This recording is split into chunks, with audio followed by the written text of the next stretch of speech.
नमस्कार दोस्तों, रूडेंस में आपका बहुत बहुत स्वागत है। मैं इस वीडियो में 22 की बुक से जो कि अध्यायवार सॉल्व पेपर हैं, मैं उसको डिस्कस करने जा रहा हूं। उसमें भाग 4 जो भारतीय संविधान एवं राज्य व्यवस्था है, मैं अब उसको डिस्कस करने जा रहा हूं।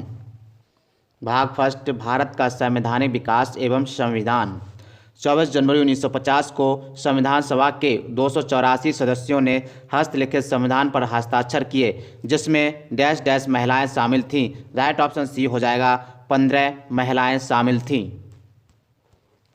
यूपीपी कांस्टेबल 2019 का क्वेश्चन। 24 जनवरी 1950 को संविधान सभा की अंतिम बैठक हुई, जिसमें संविधान सभा द्वारा डॉक्टर राजेंद्र प्रसाद को स्वतंत्र भारत का प्रथम राष्ट्रपति चुना गया और संविधान सभा की इस बैठक में 284 सदस्यों ने भाग लिया, जिसमें 15 महिलाएं सदस्य भी थीं। सबने मिलकर हस्तलिखित संविधान पर अपने अपने हस्ताक्षर किए। भारत का मूल रूप संविधान डैश डैश द्वारा हाथ से लिखा गया था। राइट ऑप्शन सी हो जाएगा, Prem Bihari Narayan Raizada. UPP constable 2019 shift first का क्वेश्चन है। 26 जनवरी 1950 को अपनाया गया मूल भारतीय संविधान एक मुद्रित दस्तावेज नहीं था। इसकी मूल प्रति हिंदी और अंग्रेजी दोनों में ही हस्तलिखित थी। प्रेम बिहारी नारायण रायजादा ने इसकी हस्तलिपि तैयार की थी तथा आचार्य नंदलाल बोस के मार्गदर्शन में शांति निकेतन के कलाकारों ने इसे अलंकृत किया। यह दस्तावेज अब भारत की संसद की पुस्तकालय में संरक्षित है। संविधान सभा से जुड़ी निम्नलिखित घटनाओं को उनके कालक्रम के अनुसार लिखे, सबसे पहले घटी घटना से शुरू करके सबसे अंत में घटी घटना तक। राइट ऑप्शन ए हो जाएगा, ये चारों घटनाएं क्रम से हैं। चारों घटनाएं ये क्रम से हैं। सबसे पहले क्या, उद्देश्य संकल्प सर्वसम्मति से अंगीकृत हुआ, फिर राष्ट्रीय ध्वज अंगीकृत हुआ, फिर संविधान सभा द्वारा पारित एवं स्वीकृत हुआ, जनगणमन राष्ट्रगान के रूप में अंगीकृत हुआ। संविधान सभा से जुड़ी घटनाओं का कालक्रम। उद्देश्य संकल्प सर्वसम्मति से अंगीकृत हुआ, 22 जनवरी 1947। राष्ट्रीय ध्वज अंगीकृत हुआ 22 जुलाई 1947। संविधान सभा द्वारा पारित और स्वीकृत हुआ 26 नवंबर 1949 को। जनगणमन राष्ट्रगान के रूप में अंगीकृत हुआ 24 जनवरी 1950 को। ये डेट भी याद रखेंगे ये क्वेश्चन। भारत के संविधान को 1946 के कैबिनेट मिशन योजना के तहत गठित की एक संविधान सभा द्वारा तैयार किया गया था। इस संविधान सभा में संविधान तैयार करने के लिए डैश डैश समितियाँ थीं। राइट ऑप्शन इसका क्या हो जाएगा, भारत के संविधान को 1946 में कैबिनेट मिशन के तहत गठित एक संविधान सभा द्वारा तैयार किया गया था। इस संविधान सभा में संविधान तैयार करने के लिए 21 समितियाँ थीं। कितनी थी? 21 समितियाँ थीं, जिसमें 13 छोटी समितियाँ एवं 8 बड़ी समितियाँ थीं, लेकिन इसमें कोई ऑप्शन नहीं है। 9 दिसंबर 1946 को नई दिल्ली में संविधान सभा की पहली बैठक संविधान सभागृह में हुई, जिसे अब डैश डैश कहा जाता है। राइट ऑप्शन ये हो जाएगा, संसद भवन का केंद्रीय कक्ष कहा जाता है। 9 दिसंबर 1946 को संविधान सभा की पहली बैठक सच्चिदानंद सिन्हा की अध्यक्षता स्थायी में नई दिल्ली के संविधान सभागृह में हुई थी, जिसे अब संसद भवन के केंद्रीय कक्ष के रूप में जाना जाता है। इस बैठक में मुस्लिम लीग ने भाग नहीं लिया। 11 दिसंबर 1946 को डॉक्टर राजेंद्र प्रसाद संविधान सभा के स्थायी अध्यक्ष निर्वाचित हुए थे। 9 दिसंबर 1946 संविधान सभा की पहली बैठक कब हुई? 9 दिसंबर 1946 को हुई। और 11 दिसंबर 1946 को डॉक्टर राजेंद्र प्रसाद संविधान सभा के स्थायी अध्यक्ष बनाए गए। जब पहली बैठक हुई थी उसमें अस्थायी अध्यक्ष कौन थे? सच्चिदानंद सिन्हा जी थे। और कहाँ हुई? संसद भवन के केंद्रीय कक्ष के रूप में जाना जाता है। संसद भवन के केंद्रीय कक्ष में संविधान गृह में हुई थी। यह नई दिल्ली के संविधान सभागृह में हुई थी, जिसे अब संसद भवन के केंद्रीय कक्ष के रूप में जाना जाता है। और इसमें मुस्लिम लीग ने भाग नहीं लिया था। ये चारों पांचों क्वेश्चन दिमाग में फिट करके चलेंगे। किसने गवर्नर जनरल और प्रदेशों के गवर्नरों को संवैधानिक प्रमुख का दर्जा दिया? राइट ऑप्शन ए हो जाएगा, भारतीय स्वतंत्रता अधिनियम। भारतीय स्वतंत्रता अधिनियम 4 जुलाई 1947 को ब्रिटिश संसद में प्रस्तुत किया गया, जो 18 जुलाई 1947 ईस्वी को स्वीकृत किया गया। इसके प्रमुख प्रावधानों के तहत भारत और पाकिस्तान दो डोमिनियन स्टेट्स की स्थापना, दोनों देशों के लिए अलग अलग संविधान सभा का गठन, गवर्नर जनरल तथा प्रदेशों के गवर्नरों को संविधान सभा का अंतिम सत्र कब आयोजित किया गया था? राइट ऑप्शन बी हो जाएगा, 24 जनवरी 1950 को अंतिम सत्र आयोजित किया गया था। 14 नवंबर 1949 को संविधान सभा में डॉक्टर भीमराव रामजी अम्बेडकर द्वारा the constitution and settled by the assembly B past प्रस्ताव पेश किया गया। संविधान के प्रारूप पर पेश इस प्रस्ताव को 26 नवंबर 1949 को पारित कर दिया गया और 24 जनवरी 1950 को संविधान सभा की अंतिम बैठक हुई। इसके बाद संविधान सभा ने 26 जनवरी 1950 से 1951-52 में हुए आम चुनावों के बाद बनने वाली नई संसद के निर्माण तक भारत की अंतरिम संसद के रूप में काम किया। निम्नलिखित में से कौन सा संविधान के बारे में सही है? राइट ऑप्शन ए हो जाएगा सही है। तो यह दुनिया में किसी भी संप्रभु देश का सबसे लंबा लिखित संविधान है। भारत का संविधान दुनिया में किसी भी संप्रभु देश का सबसे बड़ा लिखित संविधान है। संसद संविधान को निरस्त नहीं कर सकती बल्कि उसमें संशोधन कर सकती है। भारतीय संविधान संवैधानिक सर्वोच्चता प्रदान करती है, ना कि संसदीय सर्वोच्चता। डैश डैश ने पहली बार देश में प्रत्यक्ष चुनाव की शुरुआत की। इसके द्वारा कुछ सीमित लोगों को उनकी संपत्ति कर तथा शिक्षा के आधार पर मताधिकार दिया गया। राइट ऑप्शन डी हो जाएगा इसका भारत सरकार अधिनियम 1919।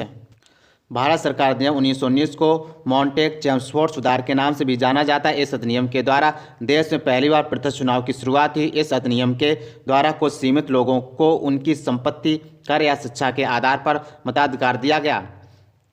कुछ विशेषताएं हैं इस अधिनियम की। कुछ विशेषताएं, पहली है केंद्र में द्विसदनात्मक विधायिका का गठन। दूसरा है प्रांतों में द्वैध शासन प्रणाली की शुरुआत। तीसरा है लोक सेवा आयोग का गठन। तीसरा है संप्रदाय का आधार पर सिखों, भारतीय ईसाइयों, आंग्ल भारतीयों पर यूरोपियों के लिए भी पृथक निर्वाचन। पांचवा है वैधानिक आयोग का गठन। छठवां है केंद्रीय विधानसभा में वायसराय के अध्यादेश जारी करने की शक्ति। ऐसे कौन सा संविधान सभा के बारे में सही है? राइट ऑप्शन बी हो जाएगा एक बार जब संविधान अस्तित्व में आता है संविधान सभा भंग कर दी जाती है। कैबिनेट मिशन के तहत 9 दिसंबर 1946 को एक संविधान सभा का गठन किया गया। इसका मुख्य कार्य संविधान का मसौदा तैयार करना था, किंतु इसके अतिरिक्त इसने कुछ अन्य कार्य भी किए, जैसे अधिनियमित कानूनों को निर्णय लेने की प्रक्रिया में शामिल किया गया। इसने मई 1949 में ब्रिटिश राष्ट्रमंडल में भारत की सदस्यता को स्वीकार कर मंजूरी दे दी थी। इसके द्वारा राष्ट्रगान, राष्ट्रगीत एवं राष्ट्रीय ध्वज को अपनाया। ध्यातव्य है कि 24 जनवरी 1950 को संविधान सभा की अंतिम बैठक हुई एवं संविधान सभा भंग कर दी गई, अतः कथन भी सही है। भारत का संविधान सभा द्वारा प्रारूपित किया गया था और 16 मई 1946 को कैबिनेट मिशन प्लान के अंतर्गत इसे कार्यान्वित किया गया। संविधान सभा के सदस्यों का चयन प्रादेशिक असेंबलियों द्वारा अनुपातिक प्रतिनिधित्व प्रणाली के एकल हस्तांतरणीय मत द्वारा किया गया था। उस समय संविधान सभा के सदस्यों की कुल संख्या थी। राइट ऑप्शन बी हो जाएगा 389। इतना क्वेश्चन इतना पढ़ के संविधान सभा के सदस्यों की कुल संख्या कितनी थी, तब भी हम आंसर बी टिक कर सकते थे, पूरा पढ़ने की जरूरत नहीं थी। भारत का संविधान सभा द्वारा प्रारूपित किया गया था। 16 मई 1946 को कैबिनेट मिशन के अंतर्गत इसे कार्यान्वित किया गया। संविधान सभा के सदस्यों का चयन प्रादेशिक असेंबलियों के द्वारा अनुपातिक प्रतिनिधित्व प्रणाली के एकल हस्तांतरणीय मत द्वारा किया गया था। उस समय संविधान सभा के सदस्यों की कुल संख्या 389 थी। उस समय संविधान सभा के सदस्यों की संख्या कुल 389 थी। वह कौन से नेता थे जो केंद्रीय विधानसभा के अध्यक्ष थे 1946 से लेकर 1947 तक? फिर वे संविधान सभा के अध्यक्ष बने और तत्पश्चात वे लोकसभा के अध्यक्ष भी बने। राइट ऑप्शन बी हो जाएगा गणेश वासुदेव मावलंकर। गणेश वासुदेव मावलंकर वह नेता थे जो केंद्रीय विधानसभा के अध्यक्ष थे 1946 से लेकर 1947 तक। फिर भी वे संविधान सभा के अध्यक्ष बने और तत्पश्चात वे लोकसभा के अध्यक्ष भी बने। भारतीय संविधान लागू होने से पहले भारत का प्रशासन मूल रूप से किस दस्तावेज के अनुसार होता था? भारत सरकार 1935 अधिनियम के तहत होता था। भारतीय संविधान लागू होने से पहले भारत का प्रशासन मूल रूप से भारत सरकार अधिनियम 1935 दस्तावेज के अनुसार होता था। इस अधिनियम में 321 धाराएं और 10 अनुसूचियां थी। इसकी विशेषता थी कि अखिल भारतीय संघ एवं प्रांतीय स्वायत्तता, केंद्र में द्वैध शासन की स्थापना तथा संघीय न्यायालय की व्यवस्था। इस अधिनियम का प्रमुख उद्देश्य भारत सरकार को ब्रिटिश सरकार के अधीन लाना था। अतः भारत सरकार के अधिकारों का स्रोत ब्रिटिश सम्राट था। हालांकि 1935 के अधिनियम में प्रांतीय स्वतंत्रता जैसे कुछ उपयोगी और महत्वपूर्ण सुधार शामिल थे, फिर भी भारत सरकार अधिनियम 1935 भारत के संवैधानिक विकास का वह बिंदु था जहां से पीछे की ओर नहीं लौटा जा सकता था।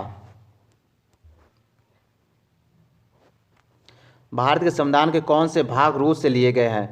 राइट ऑप्शन पी हो जाएगा पंचवर्षीय योजना और मौलिक कर्तव्य या मौलिक दायित्व हमने कहां से लिए? भारत के संविधान में पंचवर्षीय योजना, मौलिक दायित्व, मूल कर्तव्य रूस के संविधान से लिया गया है, जबकि मौलिक अधिकार संयुक्त राज्य अमेरिका के संविधान से लिया गया है। उल्लेखनीय है कि मूल संविधान भारतीय संविधान के भाग 3 में अनुच्छेद 12 से 35 तक वर्णित है। ये वे अधिकार हैं जो व्यक्ति के भौतिक व नैतिक विकास के लिए अनिवार्य माने जाते हैं व जिन्हें संविधान का विशेष संरक्षण प्राप्त है। वहीं संविधान में 42वें संविधान अधिनियम संशोधन द्वारा एक नया भाग का अनुच्छेद 51 का जोड़कर नागरिकों के लिए कुल 10 मौलिक कर्तव्यों का समावेश किया गया है। बाद में 86वें संविधान संशोधन द्वारा 11वां मूल कर्तव्य। मूल हस्तलिखित भारतीय संविधान के प्रत्येक पृष्ठ को डैश डैश की कलाकारों द्वारा निखारा और सजाया गया। राइट ऑप्शन डी हो जाएगा शांति निकेतन के कलाकारों द्वारा निखारा और सजाया गया है। निखारा और सजाया गया। मूल हस्तलिखित भारतीय संविधान के प्रत्येक पृष्ठ को शांति निकेतन के कलाकारों द्वारा निखारा और सजाया गया था। विख्यात चित्रकार नंदलाल बोस ने भारतीय संविधान की मूल प्रति को अपने चित्रों सजाया था। 221 पेज के इस दस्तावेज के हर पन्ने पर तो चित्र बनाना संभव नहीं था, इसलिए नंदलाल जी ने संविधान के हर भाग की शुरुआत में 8 से 12 इंच के चित्र बनाए। निम्नलिखित कार्यों में से कौन सा संविधान सभा द्वारा नहीं किया गया था? नहीं किया। सी, इसने देश के प्रथम प्रधानमंत्री के रूप में जवाहरलाल नेहरू को चुना। संविधान सभा ने यह कार्य नहीं किया था। ओके। संविधान सभा द्वारा संविधान निर्माण के अतिरिक्त निम्न कार्य किए गए थे। मई 1949 राष्ट्रमंडल में भारत की सदस्यता का सत्यापन किया था। 22 जुलाई 1947 को राष्ट्रीय ध्वज अपनाया। 24 जनवरी 1950 को राष्ट्रगान को अपनाया गया और 24 जनवरी 1950 को राजेंद्र प्रसाद को राष्ट्रपति चुना गया। जवाहरलाल नेहरू को भारतीय जनता द्वारा प्रधानमंत्री चुना गया था। भारत और बांग्लादेश के बीच भूमि सीमा समझौते LBA पर हस्ताक्षर होने के बाद बांग्लादेश के साथ कुछ विशेष अंतः क्षेत्रों की अदला बदली करने तथा अंतः क्षेत्रों के निवासियों को नागरिकता देने के लिए संविधान की किस अनुसूची में संशोधन की आवश्यकता है? राइट ऑप्शन सी हो जाएगा पहली। भारतीय संविधान की प्रथम अनुसूची में भारतीय संघ के घटक राज्यों एवं संघ शासित क्षेत्रों का उल्लेख है। अतः यदि भारत एवं बांग्लादेश के मध्य अंतः क्षेत्रों की अदला बदली हेतु समझौता को लागू किया जाता है तो प्रथम अनुसूची में संशोधन की आवश्यकता होगी। वर्तमान में भारतीय संविधान का 100वां संविधान संशोधन अधिनियम इसी विषय से संबंधित है जो वर्ष 2015 में पारित किया जा चुका है। भारत के संविधान का संप्रदाय संसद नए राज्यों को बनाने और बदलते कानून, सीमा या मौजूदा कानूनों के नाम से उपयुक्त कानून बना। राइट ऑप्शन डी हो जाएगा अनुच्छेद 3। भाग 1 अनुच्छेद 3 नए राज्यों का निर्माण और वर्तमान राज्यों के क्षेत्रों या नामों में परिवर्तन के लिए संसद को शक्ति प्रदान करता है। अनुच्छेद 1 के तहत भारत को राज्यों का संघ कहा गया है। अनुच्छेद 2 में नए राज्यों का प्रवेश या स्थापना। अनुच्छेद 7 में पाकिस्तान को प्रवचन करने वाले कुछ व्यक्तियों के नागरिकता के अधिकार तथा अनुच्छेद 5 संविधान के प्रारंभ में नागरिकता से संबंधित है। भारतीय संविधान का कौन सा अनुच्छेद नए राज्यों के गठन के विषय में? राइट ऑप्शन ए हो जाएगा अनुच्छेद 3।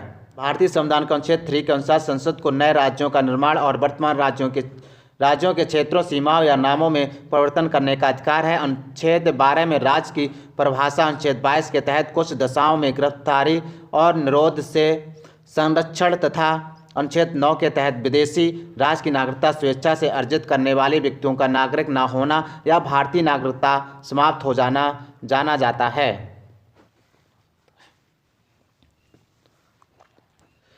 निम्न में से किस संघ राज्य क्षेत्र विधानसभा है? राइट ऑप्शन बी हो जाएगा पुडुचेरी में।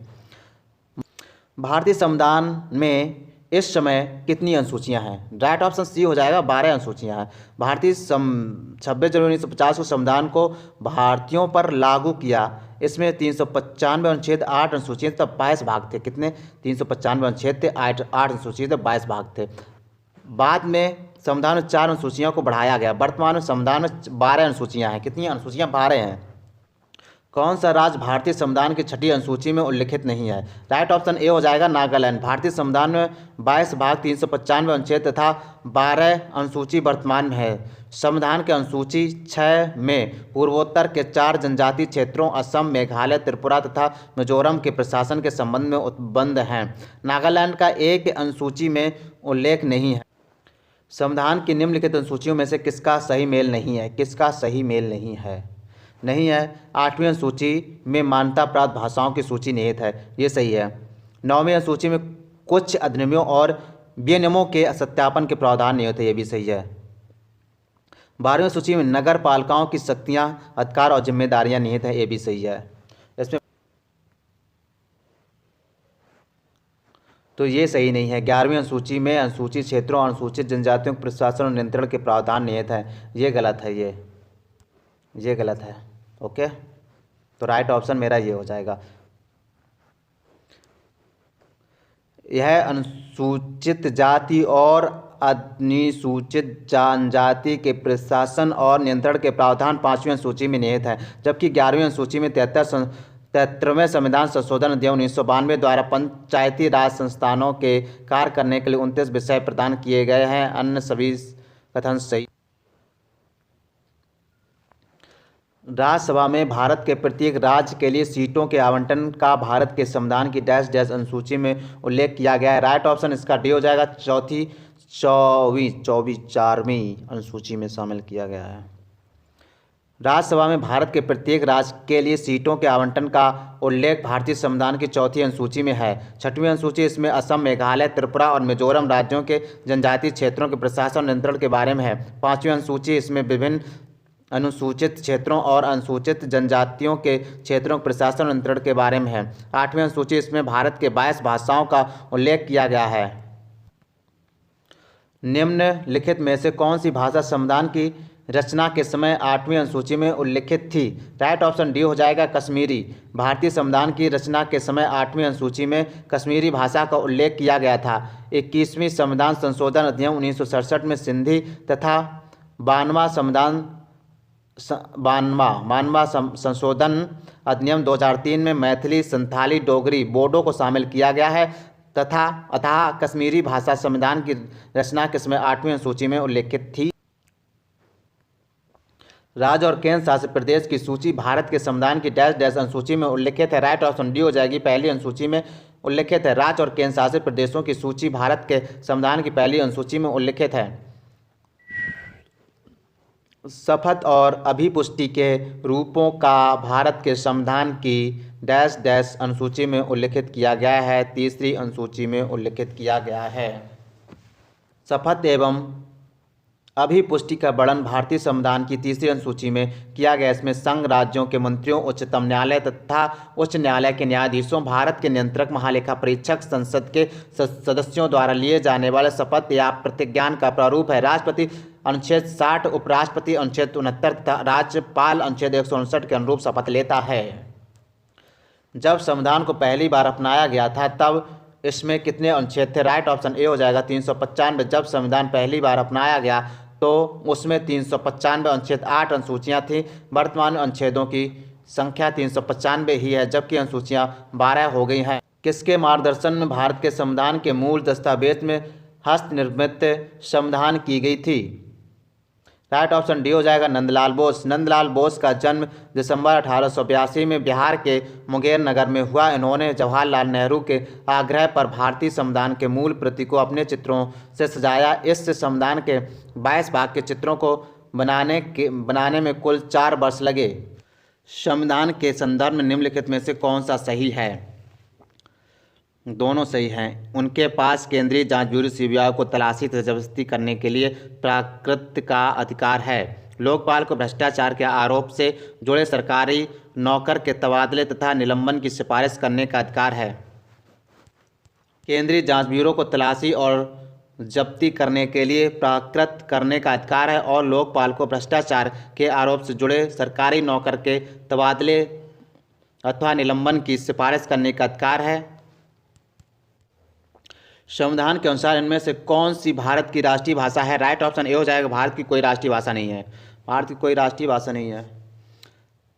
भारत में भी स्वतंत्रता के पश्चात राष्ट्रभाषा हिंदी को राजभाषा का दर्जा प्राप्त हुआ तथा 14 सितंबर 1949 को हिंदी को संवैधानिक रूप से राजभाषा घोषित किया गया। इसलिए प्रत्येक वर्ष 14 सितंबर को हिंदी दिवस के रूप में मनाया जाता है। संविधान के भाग 17 में अनुच्छेद 343, 351 राजभाषा के बारे में वर्णन है, अतः स्पष्ट है कि हिंदी भाषा की राष्ट्रभाषा नहीं बल्कि राजभाषा है।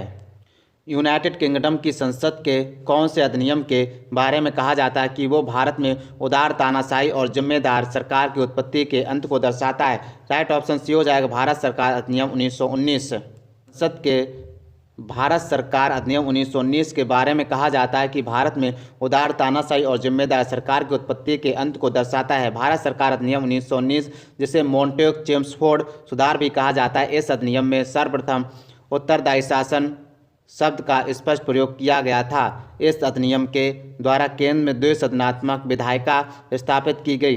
इस अधिनियम की मुख्य विशेषता प्रांतों में एक आंशिक उत्तरदायी सरकार की स्थापना करना था। इसके लिए द्वैध शासन पद्धति को लागू किया गया। डैश डैश को भारत राजतंत्र को समाप्त करने वाला राष्ट्रमंडल का पहला देश बन गया। हालांकि इस निर्णय के बावजूद इसने कॉमनवेल्थ की सदस्यता जारी रखी। राइट ऑप्शन सी हो जाएगा, 26 जनवरी 1950 को। 26 जनवरी 1950 को भारत राजतंत्र को समाप्त करने वाला राष्ट्रमंडल का पहला देश था। इस निर्णय के बावजूद भारत ने कॉमनवेल्थ की सदस्यता जारी रखी। राष्ट्रमंडल उन देशों का संगठन है जो कभी ब्रिटिश साम्राज्य के अधीन थे। इसकी स्थापना 1926 ईस्वी में की गई थी। इसका मुख्यालय लंदन में है। वर्तमान में राष्ट्रमंडल के सदस्य देशों की संख्या कितनी है? 53। डैश डैश ग्रैनविल ऑस्टिन द्वारा गढ़ा गया एक शब्द है जिसका अर्थ है एक ऐसी व्यवस्था जो मजबूत केंद्रीय सरकार को जन्म देती है, लेकिन इसका मतलब यह नहीं कि इससे प्रदेशों की सरकारें जो केंद्रीय नीतियों का कार्यान्वयन करती हैं कमज़ोर पड़ जाती हैं। उदाहरण स्वरूप भारत। राइट ऑप्शन ए हो जाएगा, सहकारी संवाद। सहकारी संवाद ए हो जाएगा। सहकारी संवाद ग्रैनविल ऑस्टिन द्वारा गढ़ा गया एक शब्द है जिसका अर्थ है एक ऐसी व्यवस्था जो मजबूत केंद्रीय सरकार को जन्म देती है, लेकिन इसका मतलब यह नहीं कि प्रदेशों की सरकारें जो केंद्रीय नीतियों का कार्यान्वयन करती हैं कमज़ोर पड़ जाती हैं। राइट।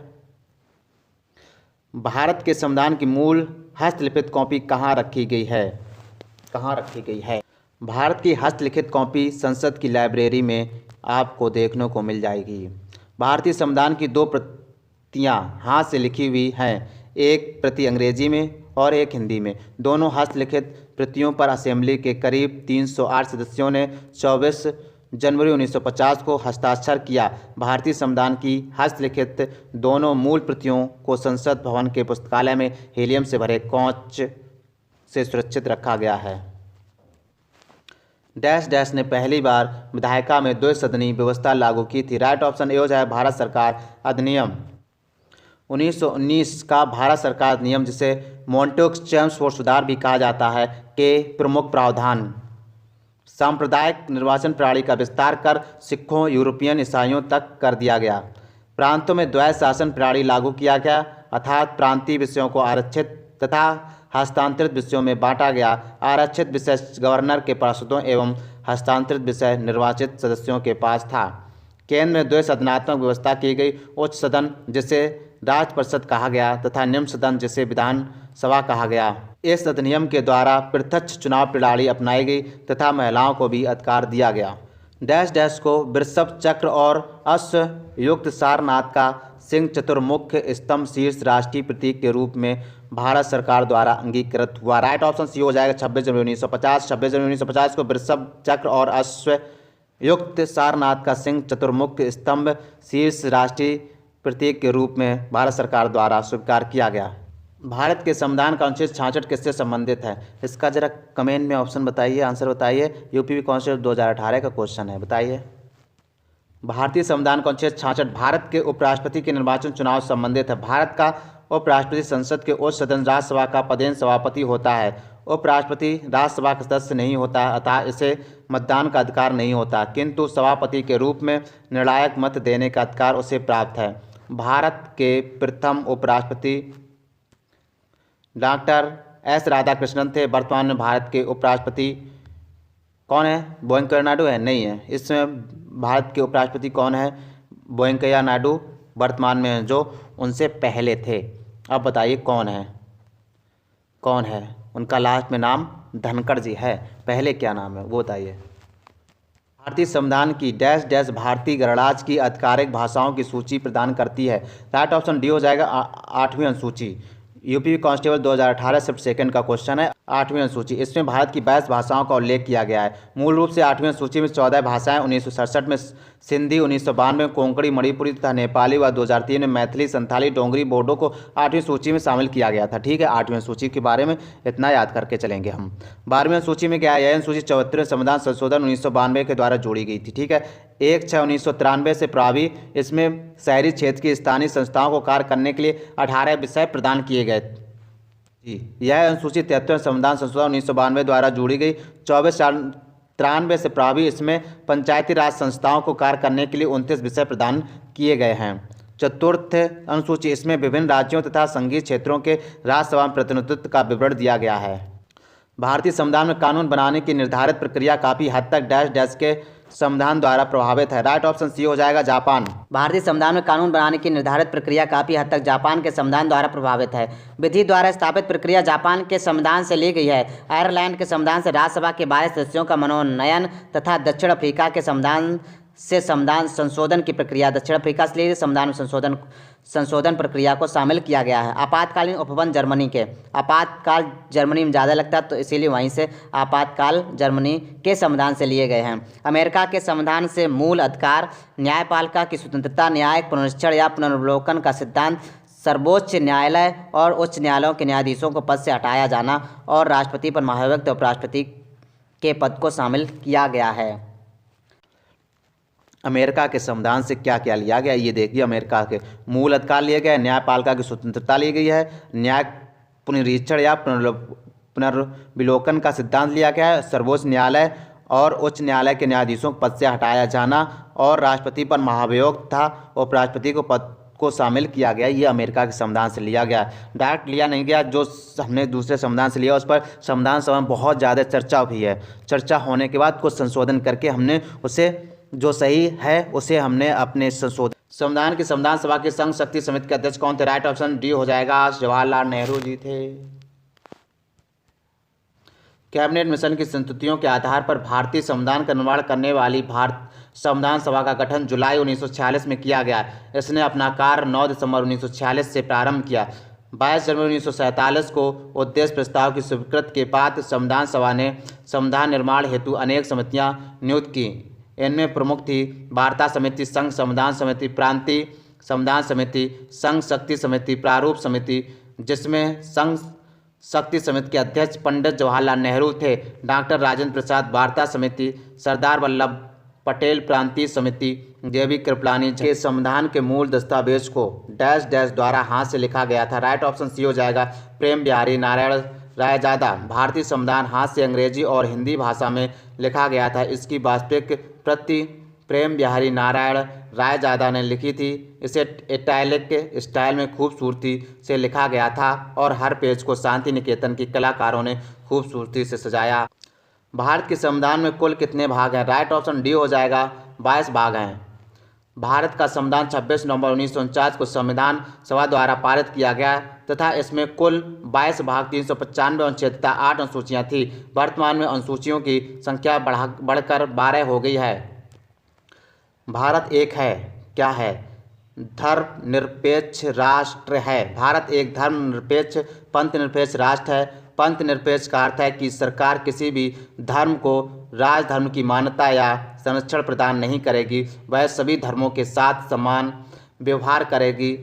भारतीय संविधान के 42वें संशोधन 1976 के द्वारा संविधान की प्रस्तावना में संपूर्ण प्रभुत्व संपन्न समाजवादी पंथ निरपेक्ष लोकतंत्रात्मक गणराज्य व अखंडता शब्द जोड़े गए। धर्मनिरपेक्षता का अर्थ है, धर्मनिरपेक्षता का क्या अर्थ है? राइट ऑप्शन सी हो जाएगा राज्य सरकार द्वारा किसी धर्म को स्वीकार नहीं करना। धर्मनिरपेक्षता का अर्थ होता है कि राज्य का अपना कोई धर्म नहीं होता, बल्कि सभी धर्मों के प्रति समान भाव रखता है। धर्मनिरपेक्ष पंथ निरपेक्ष शब्द को 42वें संविधान संशोधन 1976 द्वारा भारत की प्रस्तावना में शामिल किया गया। भारत का गणतंत्र, इसका अर्थ है, राइट ऑप्शन सी हो जाएगा, भारत में वंशानुगत शासन नहीं। गणराज्य अर्थात जहाँ के शासन तंत्र में सैद्धांतिक रूप से देश के सर्वोच्च पद पर आम जनता में से कोई चुना हुआ व्यक्ति पदासीन हो सकता है। इस तरह के शासन तंत्र को गणतंत्र, जनता द्वारा निर्वाचित प्रणाली कहा जाता है। भारत एक गणतंत्र है, इसका अर्थ है कि भारत में वंशानुगत शासन नहीं है। एक व्यवस्थित सामाजिक संरचना का संकेत बिंदु है, राइट ऑप्शन सी हो जाएगा, उद्देश्यों एवं विचारों में समानता। उद्देश्यों एवं विचारों में समानता एक व्यवस्थित सामाजिक संरचना का संकेत बिंदु है। भारत की संविधान सभा के अध्यक्ष कौन थे? राइट ऑप्शन बी हो जाएगा, डॉक्टर राजेंद्र प्रसाद। संविधान सभा की प्रथम बैठक 9 दिसंबर 1946 को सच्चिदानंद सिन्हा की अध्यक्षता अस्थायी में संपन्न हुआ, जिसमें मुस्लिम लीग ने भाग नहीं लिया। 11 दिसंबर 1946 को राजेंद्र प्रसाद संविधान सभा के स्थायी अध्यक्ष निर्वाचित हुए। जवाहरलाल नेहरू द्वारा 13 दिसंबर 1946 को रखा गया उद्देश्य प्रस्ताव 22 जनवरी 1947 को पारित हुआ था। डॉक्टर BN राव को संवैधानिक सलाहकार तथा भीमराव अंबेडकर को प्रारूप समिति का अध्यक्ष नियुक्त किया गया था। भारत का राष्ट्रगान जन गण मन की रचना किसने की थी? राइट ऑप्शन ए हो जाए, रविन्द्रनाथ टैगोर ने। भारत के राष्ट्रगान जन गण मन की रचना रविन्द्रनाथ टैगोर ने की थी। इस गीत को सर्वप्रथम कांग्रेस के कलकत्ता अधिवेशन में 27 दिसंबर 1911 को गाया गया था। इसका प्रकाशन 1912 में सर्वप्रथम तत्वबोधिनी पत्रिका में हुआ तथा संविधान सभा ने इस गीत को भारत के राष्ट्रगान नेशनल एंथम के रूप में 24 जनवरी 1950 को अपनाया। पूरे गीत में 5 पद हैं, लेकिन प्रथम पद को ही राष्ट्रगान के रूप में अपनाया गया। इसकी गायन अवधि किस मामले में आत्मरक्षा का अधिकार उपलब्ध नहीं होगा? राइट ऑप्शन ए हो जाएगा, लोक सेवक द्वारा किया गया कार्य। आत्मरक्षा का अधिकार निम्नलिखित परिस्थितियों में प्राप्त नहीं है। संबंधित उपबंध धारा 96/106 IPC। यह लोक सेवक या सरकारी कर्मचारी कोई कार्य जिससे मृत्यु या नुकसान की आशंका युक्त रूप से नहीं होती है और वह सद्भावनापूर्वक अपने पद पर काम करता है। कोई व्यक्ति जो लोक सेवक के निर्देश पर कोई कार्य करे या करने की कोशिश करे, उदाहरण कोर्ट के लाठीचार्ज के आदेश, पुलिस की कार्रवाई। यदि कोई कार्य उचित देखभाल व सावधानी से किया जाए तब उसे सद्भावनापूर्वक किया गया माना जाएगा। ऐसे समय में जब सुरक्षा के लिए उचित प्राधिकारियों की सहायता प्राप्त करने के लिए समय हो, स्वयं या संपत्ति की रक्षा के लिए उतने ही बल के प्रयोग का अधिकार है जितना स्वयं की रक्षा के लिए जरूरी हो।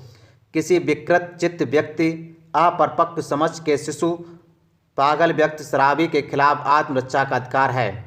किसी आक्रमण करने वाले को जान से मारा जा सकता है अगर वह हमलावर से मौत, बलात्कार, अप्राकृतिक कार्य, अपहरण आदि की आशंका हो। आत्मरक्षा का अधिकार है, राइट ऑप्शन डी हो जाएगा, उपयुक्त सभी अपने शरीर के प्रति अपराध से प्रतिरक्षा, दूसरे के शरीर की प्रतिरक्षा, चोरी, लूट आदि अपराध से प्रतिरक्षा। भारतीय दंड संहिता की धारा 96 से 106 प्राइवेट प्रतिरक्षा के अधिकार के संबंध उपबंध करती है तथा धारा 97 निम्न उपबंध करती है। कोई व्यक्ति स्वयं की रक्षा किसी भी हमले या अंकुश के विरुद्ध कर सकता है, साथ ही दूसरे की शरीर की प्रतिरक्षा भी कर सकता है। व्यक्ति स्वयं की संपत्ति की रक्षा किसी भी चोरी, डकैती, शरारत व आपराधिक अत्याचार के विरुद्ध कर सकता है। भारत का गणतंत्र, इसका अर्थ है, राइट ऑप्शन सी हो जाएगा, भारत में वंशानुगत।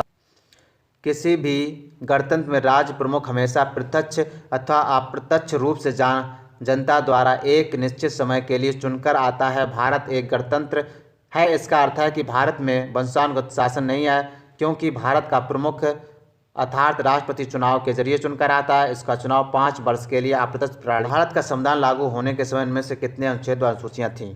395 अनुच्छेद, 8 अनुसूचियाँ थीं। 26 नवंबर 1949 को जब संविधान लागू हुआ उस समय कुल 395 अनुच्छेद, 8 अनुसूचियाँ थी। अनुच्छेदों की संख्या तो मूल रूप से भी अभी भी 395 ही है, लेकिन अनुसूचियों की संख्या संशोधन के द्वारा बढ़ाकर 12 कर दी गई है, जिनमें प्रथम 9वीं अनुसूची पहले संविधान संशोधन 1991 द्वारा जोड़ी गई, आगे क्रमशः 12 तक इनको बढ़ाया गया।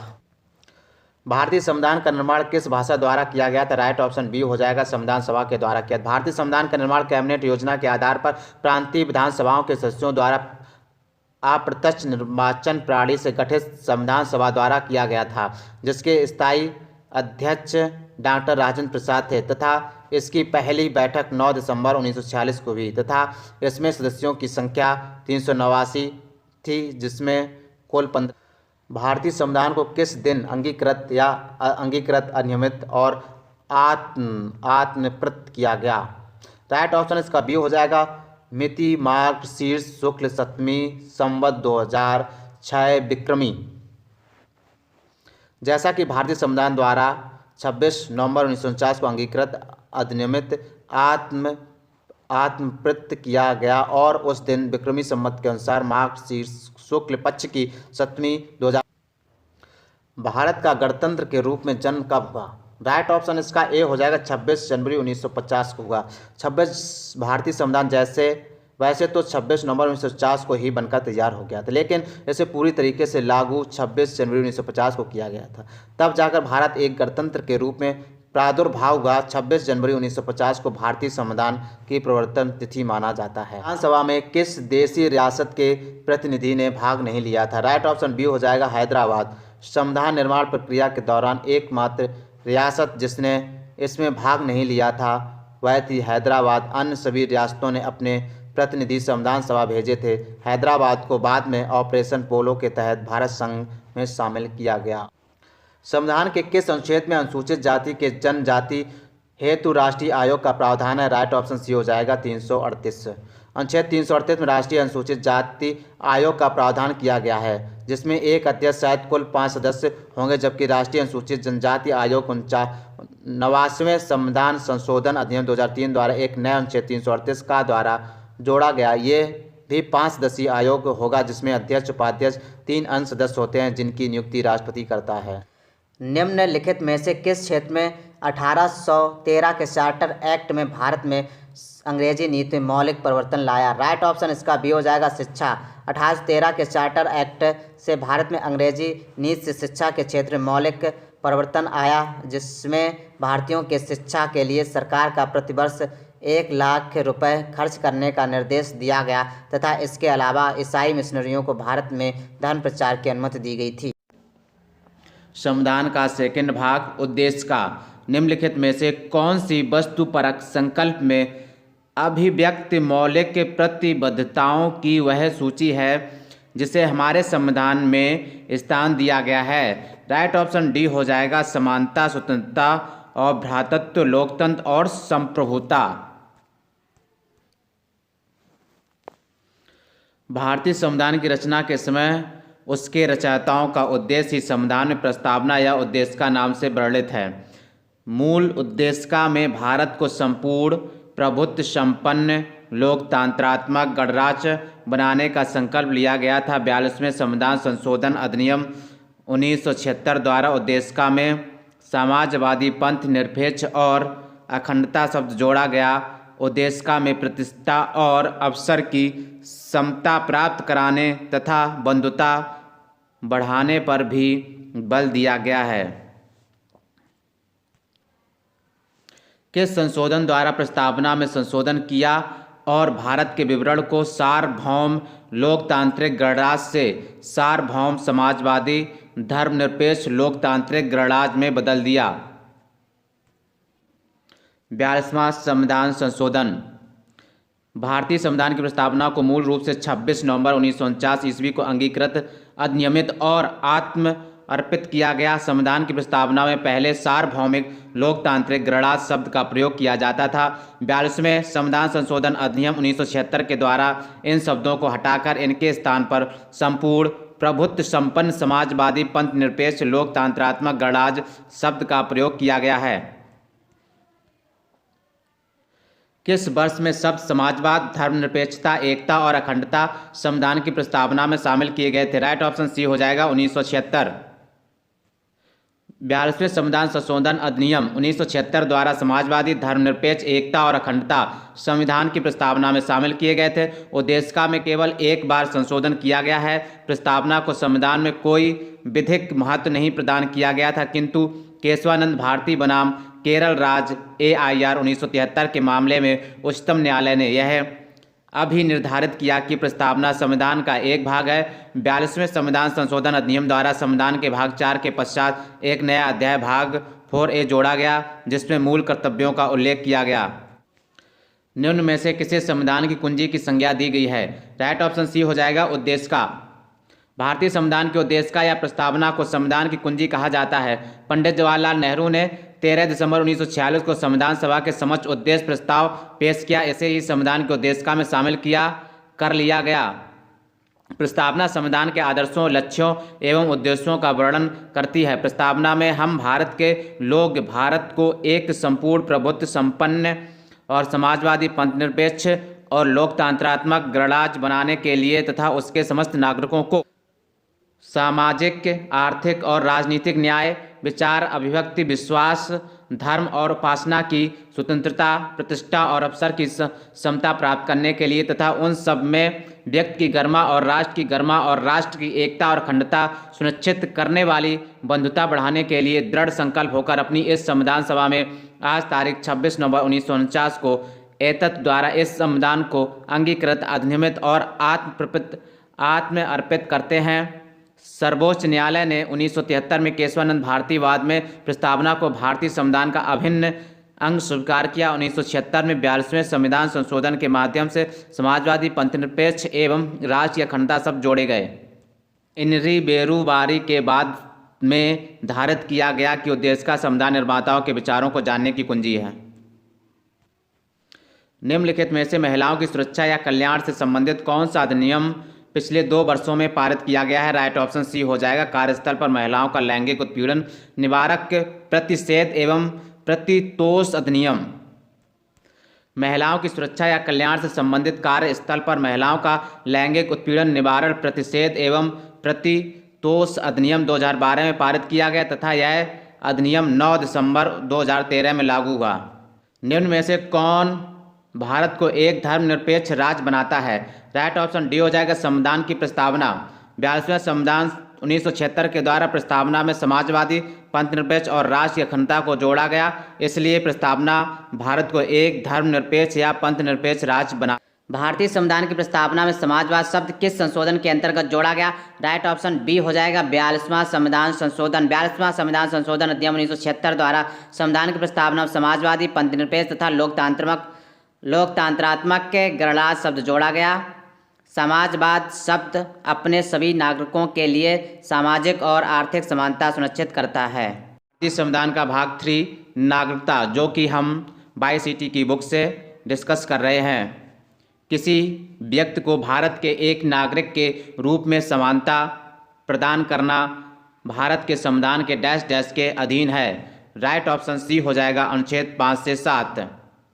किसी व्यक्ति को भारत के नागरिक के रूप में मान्यता प्रदान करना भारत के संविधान के अनुच्छेद 5 से 11 के अधीन यह नागरिकता से संबंधित है, जो भाग 2 में आता है। भाग 2 में आता है। निम्नलिखित में से कौन सा कृत्य किसी भारतीय की नागरिकता रद्द करा सकता है? ये देखिए, नागरिक ने संविधान के प्रति निष्ठाहीनता दर्शाई हो, ये भी सही है। नागरिक ने युद्ध के समय गैर कानूनी तरीके से शत्रु के साथ संपर्क साधा हो, तो दोनों सही है। कौन सा कृत्य किसी भारतीय की नागरिकता रद्द करा सकता है? ये दोनों करा सकते हैं, ठीक है। ए और बी दोनों आंसर सही है, दोनों। भारतीय संविधान के भाग 2 तथा अनुच्छेद 5 से अनुच्छेद 11 तक भारतीय नागरिकता संबंधित है। इन अनुच्छेदों से स्पष्ट है कि किसी भी भारतीय नागरिक की नागरिकता का परित्याग करने पर, नागरिक द्वारा संविधान के प्रति निष्ठाहीनता दिखाने पर, अन्य देश की नागरिकता स्वीकार करने पर, सरकार द्वारा नागरिकता छीनने पर तथा युद्ध के समय शत्रु से गैर कानूनी तरीके से संपर्क रखने पर यदि कई कारणों से उसकी नागरिकता समाप्त या रद्द की जा। भारत के संविधान का निम्नलिखित में से कौन सा भाग नागरिकता से संबंधित है? राइट ऑप्शन बी हो जाएगा भाग 2 नागरिकता से संबंधित है। यूपीपी कांस्टेबल 2018 का क्वेश्चन। भारतीय संविधान का भाग 2 अनुच्छेद 5 से 11 नागरिकता से संबंधित है। भारतीय संविधान को जब 26 नवंबर 1949 ईस्वी को संविधान सभा द्वारा पारित किया गया, तब इसमें 22 भाग 395 अनुच्छेद और 8 अनुसूचियां थीं। भारतीय संविधान के भाग फर्स्ट का संबंध संघ एवं उसके राज्य क्षेत्र से है। संविधान के भाग थर्ड का संबंध मौलिक अधिकारों से है। इसी प्रकार भारत के संविधान के भाग 4 का संबंध मूल कर्तव्यों से है।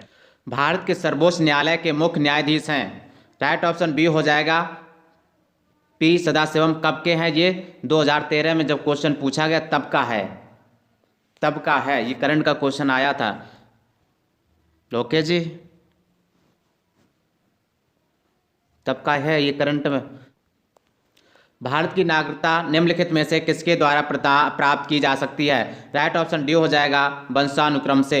भारत में एकल नागरिकता का प्रावधान है। भारतीय नागरिकता का वर्णन संविधान के भाग 2 के अंतर्गत अनुच्छेद 5 से 11 के मध्य किया गया है। भारत की नागरिकता जन्म से राजनयिकों के बच्चे और विदेशियों के बच्चों को छोड़कर वंशानुक्रम से, देशीकरण से, पंजीकरण से तथा भूमि विस्तार के माध्यम से प्राप्त। गृह मंत्रालय द्वारा जारी आंकड़ों के अनुसार किस देश के लोग भारत की नागरिकता लेने में सबसे आगे रहे हैं? Right option A Pakistan. Constable 2014 में पूछा गया क्वेश्चन। गृह मंत्रालय ने वर्ष 2011 के आंकड़ों के अनुसार भारत की नागरिकता प्राप्त करने वाले विभिन्न देशों में पाकिस्तान 10,1093 सबसे आगे तथा अन्य देश क्रमशः अफगानिस्तान 316, बांग्लादेश 147, श्रीलंका 53 है। संविधान के अंतर्गत भाग 4 मूल अधिकार को डिस्कस करने जा रहा हूँ। डैश डैश के मौलिक अधिकार के प्रतिबंध के तहत सरकार कुछ स्थितियों में हथियारों के बिना हो रही शांतिपूर्ण सभा को सीमित कर सकती है। उदाहरण के लिए मामला अगर सार्वजनिक व्यवस्था के हित में हो। राइट ऑप्शन ए हो जाएगा स्वतंत्रता के मौलिक अधिकार पर प्रतिबंध के तहत सरकार कुछ स्थितियों में हथियारों के बिना हो रही शांतिपूर्ण सभा को सीमित कर सकती है। उदाहरण के लिए अगर सार्वजनिक व्यवस्था के हित में हो या लोक हित में हो। संविधान के किस अनुच्छेद का अर्थ यह भी है कि भारतीय नागरिक अथवा दूसरे किसी भी व्यक्ति के साथ भिन्न भिन्न परिस्थितियों में भिन्न भिन्न तरीके से बर्ताव किया जाएगा? राइट ऑप्शन ए हो जाएगा अनुच्छेद 14 विधि के समक्ष समता। अनुच्छेद 14 में यह प्रावधान है कि भारतीय भू क्षेत्र में किसी भी व्यक्ति को विधि के समक्ष समता अथवा विधियों का सम्मान संरक्षण से वंचित नहीं किया जाएगा। यह अधिकार भारतीय नागरिकों और विदेशियों दोनों को प्राप्त है, लेकिन विधि निर्माण एवं उसके संरक्षण के संबंध में कुछ अपवाद भी हैं। राष्ट्रपति, राज्यपाल, राजनयिकों, सांसदों, विधायकों को विशेषाधिकार प्रदान किया गया है। इसके अतिरिक्त समाज के विभिन्न वर्गों के संबंध में भिन्न भिन्न कानून बनाया जा सकता है। राज्य स्वयं एक वर्ग हो सकता है। साथ ही भौगोलिक या क्षेत्रीय आधार पर विषमता भी मान्य है। स्वतंत्रता के अधिकार में निहित है। क्या निहित है? सी अप्रस्तुतता का उन्मूलन। संविधान का भाग 3 अनुच्छेद 19 से 22 स्वतंत्रता के मूल अधिकार के बारे में है। अनुच्छेद 19(1) में कुल 6 स्वतंत्रताएं हैं। 1 वाक एवं अभिव्यक्ति, और 2 स्त्री है शांतिपूर्ण सम्मेलन, तीसरी है संगम एवं संघ, 4 है भ्रमण की स्वतंत्रता, 5वां है निवास या बसने की स्वतंत्रता, 6वां है वृत्ति, उपजीविका, व्यापार, कारोबार, इस प्रकार कोई भी पेशा अपनाना और भाषण की स्वतंत्रता के अधिकार निहित है। अनुच्छेद 25 के तहत सभी व्यक्तियों को धर्म के अबाध रूप से मानने, आचरण करने व प्रचार करने का सम्मान अधिकार होगा। वहीं अनुच्छेद 17 जो समानता का अधिकार के अंतर्गत अप्रस्तुतता का उन्मूलन। भारतीय नागरिकों के मौलिक अधिकारों के संदर्भ में निम्नलिखित में से कौन सा सही है? राज्य किसी भी नागरिक के भाषण एवं अभिव्यक्ति की स्वतंत्रता पर प्रतिबंध लगा सकता है यदि वह दूसरे देशों के साथ भारत के मैत्रीपूर्ण संबंधों पर प्रभाव डालती है। यह भी सही है। आपातकाल के दौरान स्वतंत्रता के अधिकार को स्थगित किया जा सकता है तथा प्रतिबंध लगाए जाते हैं। ये भी सही है। तो राइट ऑप्शन बी हो जाएगा। ए और बी दोनों सही है। भारतीय नागरिकों को संविधान के भाग 3 में अनुच्छेद 12 से 35 तक निम्नलिखित मौलिक अधिकार प्रदान किए गए हैं। नंबर 1 समता समानता का अधिकार, नंबर 2 स्वतंत्रता का अधिकार, नंबर 3 शोषण के विरुद्ध अधिकार, नंबर 4 धर्म की स्वतंत्रता का अधिकार, नंबर 5 संस्कृत और शिक्षा संबंधी अधिकार, 6 संवैधानिक उपचारों का अधिकार। राज्य किसी भी नागरिक के भाषण एवं अभिव्यक्ति की स्वतंत्रता पर प्रतिबंध लगा सकता है यदि वह दूसरे देशों के साथ भारत के मैत्रीपूर्ण संबंधों पर प्रभाव डालती है। अनुच्छेद 19 खंड 1 उपखंड का आपातकाल के दौरान स्वतंत्रता के अधिकार को स्थगित किया जा सकता है तथा प्रतिबंध लगाए जा सकते हैं। हालांकि अनुच्छेद 20 तथा 21 को आपात के दौरान भी निलंबित नहीं किया जा सकता है। निम्न में से कौन सा नागरिकों के मौलिक अधिकारों के तहत भारत के संविधान में कहा गया है? राइट ऑप्शन ए हो जाएगा, राज्य शैक्षिक संस्थानों को सहायता देने में किसी भी शिक्षण संस्थान के साथ इस आधार पर भेदभाव नहीं करेगा कि वह अल्पसंख्यक प्रबंधन के तहत है, चाहे वह धर्म पर आधारित हो या भाषा पर। तो यही सही हो जाएगा, ये गलत है। भारतीय संविधान के भाग 3 में मूल अधिकारों का वर्णन है। मूल अधिकारों के अंतर्गत अनुच्छेद 29 में अल्पसंख्यक वर्गों के हितों का संरक्षण है। इसके अनुसार अनुच्छेद 29(2) राज्य द्वारा पोषित या राज्य निधि से सहायता पाने वाले किसी शिक्षा संस्थान में प्रवेश से किसी भी नागरिक को केवल धर्म, मूल, वंश, जाति, भाषा या इनमें से किसी के आधार पर वंचित नहीं किया जाएगा। किस मौलिक अधिकार का लक्ष्य है सामाजिक विभेद उन्मूलन करना? राइट ऑप्शन ए हो जाएगा, समानता का अधिकार। भारतीय संविधान के तहत 3 के अंतर्गत अनुच्छेद 12 से लेकर 35 तक मौलिक अधिकारों का वर्णन किया गया है। इन्हीं मौलिक अधिकारों के अंतर्गत अनुच्छेद 14 से 18 तक समता के अधिकार का उल्लेख है। अनुच्छेद 17 अस्पृश्यता को समाप्त करने की व्यवस्था और किसी भी रूप में इसका आचरण निषिद्ध करता है। अस्पृश्यता से उपजी निर्योग्यता को लागू करना अपराध होगा जो विधि अनुसार दंडनीय होगा। 2017 में निम्न अधिकारों में से किसी मौलिक अधिकार के रूप में मान्य किया गया था? राइट ऑप्शन डी हो जाएगा, निजता का अधिकार। 22 अगस्त 2017 को सर्वोच्च न्यायालय के मुख्य न्यायाधीश J.S. खेयर की अध्यक्षता वाली 9 सदस्यीय पीठ ने निजता का अधिकार मामले पर निर्णय देते हुए इसे मौलिक अधिकार माना है। निजता का अधिकार को अनुच्छेद 21 में जीवन और स्वतंत्रता के अधिकार में निहित माना गया है। निजता का अधिकार मानवीय गरिमा का अभिन्न अंग है। यह संविधान के भाग 3 के तहत प्रदत्त स्वतंत्रता के अधिकार का ही हिस्सा है। उल्लेखनीय है कि मौलिक अधिकारों का संविधान के भाग 3 में अनुच्छेद 12 से अनुच्छेद 35 तक वर्णन है। उपाधियों का अंत संविधान में डैश डैश के अंतर्गत प्रतिष्ठापित है। राइट ऑप्शन बी हो जाएगा, समानता का अधिकार। उपाधियों का अंत संविधान के समानता का अधिकार अनुच्छेद 14 से 18 तक के अंतर्गत अनुच्छेद 18 प्रतिस्थापित है। निम्न में से किसको मौलिक अधिकार से कानूनी अधिकार में परिवर्तित किया गया है? राइट ऑप्शन डी हो जाएगा, संपत्ति का अधिकार। भारत का मूल संविधान कुल 7 मौलिक अधिकार अपने नागरिकों को प्रदान करता था, किंतु 44वें संविधान संशोधन अधिनियम 1978 द्वारा संपत्ति के मूल अधिकार को समाप्त कर दिया गया। संपत्ति का मूल अधिकार अनुच्छेद 19 फर्स्ट 4 तथा अनुच्छेद 31 में वर्णित था। अब संपत्ति का अधिकार 300 का के तहत एक विधिक अधिकार है, अतः वर्तमान में भारतीय नागरिकों को कुल 6 मूल अधिकार प्राप्त हैं जो निम्न है। समानता का अधिकार 14 से 18 तक है। कहाँ से 14 से 18 तक है? स्वतंत्रता का अधिकार अनुच्छेद 19 से 22 तक है। शोषण के विरुद्ध अधिकार कहाँ से है? 23 से 24 तक है। 23 से 24 तक। धार्मिक स्वतंत्रता का अधिकार कहाँ से है? 25 से 28 तक है। कहाँ से? 25 से 28 तक। संस्कृति तथा शिक्षा संबंधी अधिकार, संस्कृति तथा शिक्षा संबंधी अधिकार 29 से 30 तक है। और संवैधानिक उपचारों का अधिकार अनुच्छेद 32 है। कौन सा अनुच्छेद सशस्त्र बलों, अर्धसैनिक बलों, पुलिस बलों, खुफिया एजेंसियों आदि के सदस्यों के मौलिक अधिकारों को प्रतिबंधित करने या निरस्त करने के लिए संसद को अधिकार देता है? राइट ऑप्शन सी हो जाएगा, अनुच्छेद 33।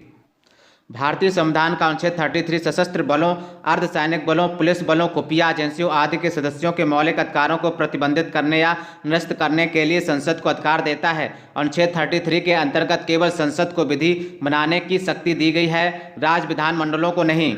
अनुच्छेद 28 निश्चित शैक्षणिक संस्थानों में धार्मिक शिक्षा या उपासना में उपस्थित होने की स्वतंत्रता, राजनिधि से पूर्णता पोषित शिक्षण संस्थाओं में विद्यार्थियों के किसी धार्मिक अनुष्ठान में भाग लेने या किसी धर्मोपदेश को बिलात सुनने हेतु बाध्य नहीं कर सकते।